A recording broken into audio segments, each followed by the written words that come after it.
Hey, thanks for tuning in. Today we're going to be taking a look at Night of the Living Dead, a zombicide game from Cool Mini or Not. They're coming to get you, Barbara. That was my favorite part of that movie. I really might be a bit biased with this because I love George Romero. I love Night of the Living Dead. I remember seeing it, I think it was like 13 one Halloween, and just amazed by it. It was the originator of the modern zombie genre. Anyway, with Night of the Living Dead, it is a game that plays from 1 to 6 players, where you recreate famous scenes from the movie Night of the Living Dead. It is a zombicide game, so if you're familiar with zombicide, it fits perfectly well into that universe. And here's how you play it. Okay, let's take a quick look at playing the game. So with it, you set it up as per the scenario instructions. With this, we're playing scenario number 2. And all of the survivors start in the house up right here. Wow, they're in there. And we'll just go back down here. So when we set up the game, we deal out these cards here. The start item cards. Everybody gets one of these. So I'll give one to Barbara, give one to Helen, Ben, Tom, Judy, Harry. There's one left over. Harry gets the Winchester, claw hammer for Helen, a table leg for Barbara, a table leg for Tom, a crowbar, and another table leg. The leftover card, which should actually be a table leg, that was my screw up there. I'll just switch this out, goes to the player that has the Winchester, or the character that has the Winchester rifle. With the items, they explain how you attack and whatnot. So with this claw hammer, it's a melee weapon. Its range is 0. You roll 1 dice to attack with it. A 4+ hits, and it does 1 damage. The Winchester, ranged weapon, the range is 1 to 3 spaces away. It does 1 dice, 3+ to hit, and it does 1 damage as well. Players also, if we look at their character cards or sheets, have special abilities. So if we take a look here with, let's go and grab Judy right here. So in Judy's regular mode, she is nothing, and a sniper, gets an extra action and an extra free ranged action. When characters flip to zombicide mode, hey, they're a lot more effective. She's a sniper, +1 action, an action die for combat, an extra combat die, free ranged action, another die to combat, a free combat action, and +1 dice roll to ranged. So zombicide mode is a lot better than Romero mode.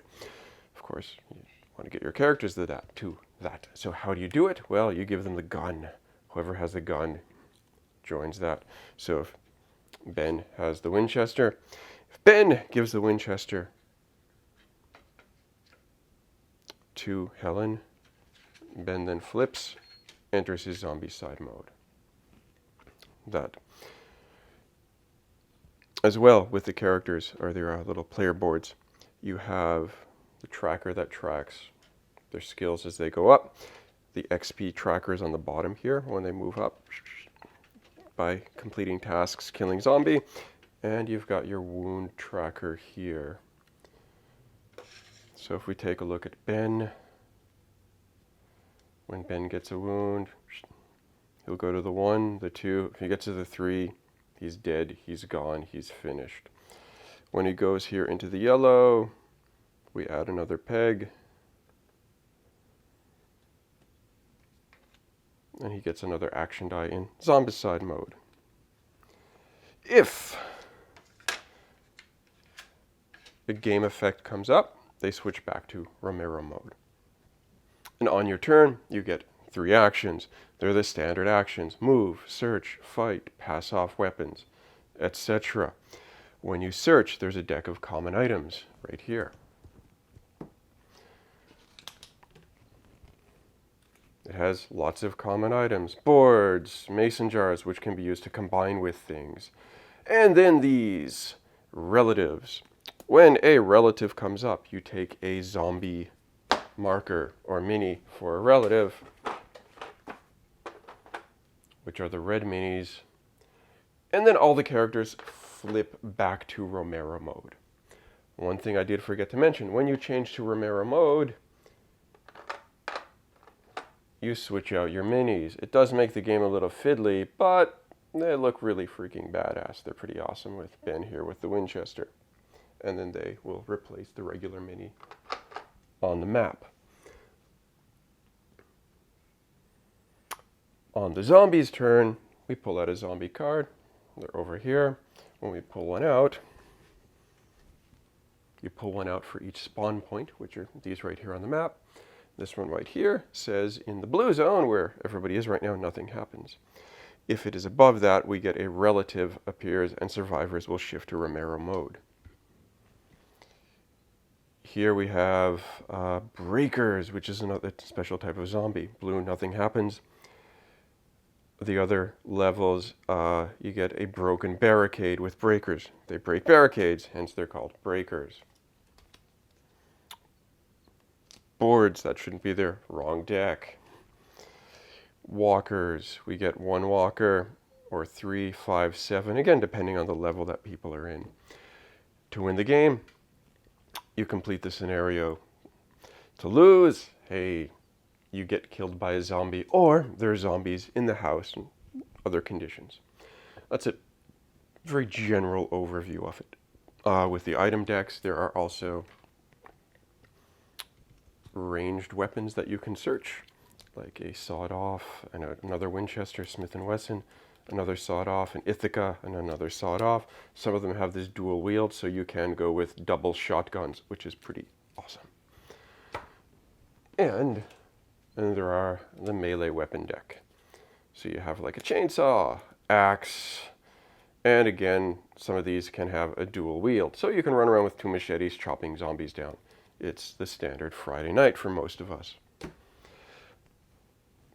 And as well, there is this special item deck. Certain items can be combined. So Ma's shotgun, if you get a machete and a sawed-off, bam, you can get Ma's shotgun, which is pretty sweet. It's a melee weapon or a ranged weapon.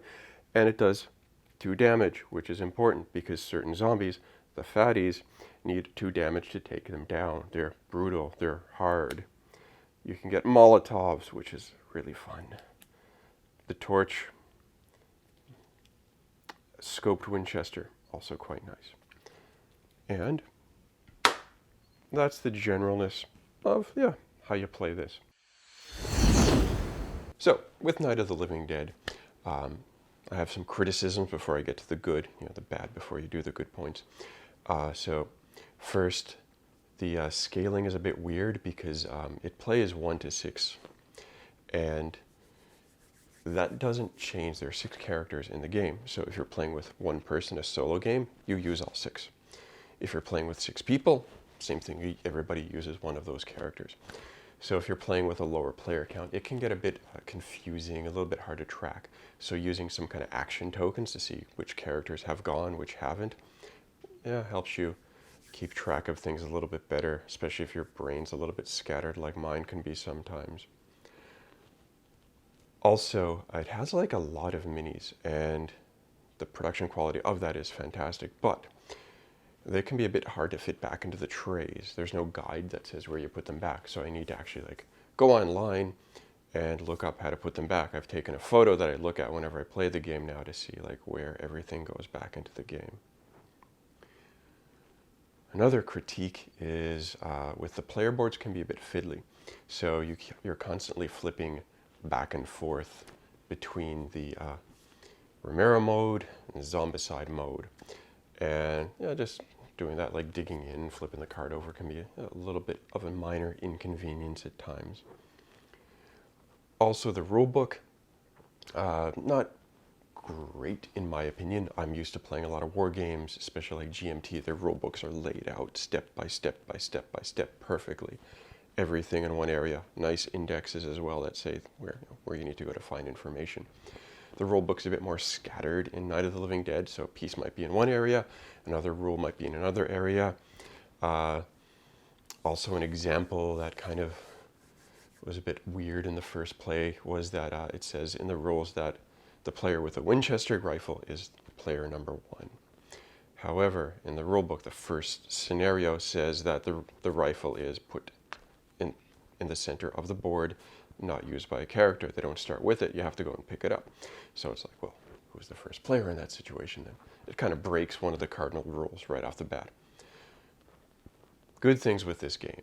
It's a ton of fun. It's like great, especially if you like Zombicide, Zombies, Night of the Living Dead, co-op games, solo games. It's a ton of fun. It's a great dice chucking, like a Ameritrash game. It is fantastic. The production quality is off the charts. It's almost too good to be honest with you. The minis are great. The player boards, even though they're fiddly, are amazing. I love that. It is also pretty easy to play. It's not a hard game. Like this could be a pretty decent like little upper gateway game where you can bring people in to say like, hey, let's play this. It's not too hard.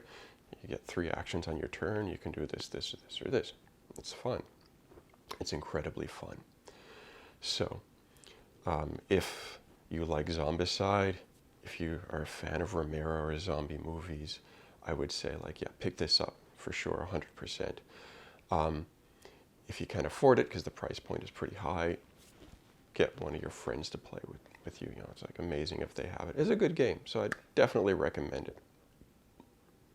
So, thanks for watching, and stay tuned. I'm going to get some more reviews up in a bit. Thank you again for watching. Take care. Have a nice day. Okay.